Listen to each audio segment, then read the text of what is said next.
ప్రదక్షిణం. అసలు అరుణాచలం ప్రవేశించడం ఒకెత్తైతే ఆ అరుణాచలానికి ప్రదక్షిణం చెయ్యడం జీవితంలో మహత్భాగ్యం. అందున పరమశివనామం చెప్పుకుంటూ ఆ గిరి ప్రదక్షిణం చెయ్యడం అంటే అదొక గొప్ప అదృష్టం. నాకు ఒక్కటి జ్ఞాపకం వస్తుంది, ఈశ్వరానుగ్రహము తప్ప అది నా వలన సాధ్యమయ్యే విషయమా?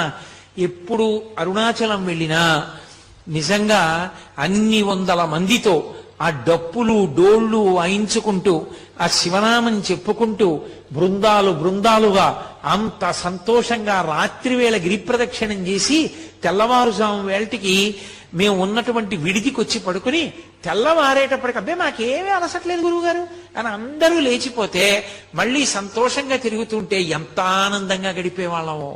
గిరి ప్రదక్షిణానికి ఒక లక్షణం ఉంది. మీరు ఎప్పుడైనా గిరి ప్రదక్షిణానికి బయలుదేరే ముందు ఎవరితోనైనా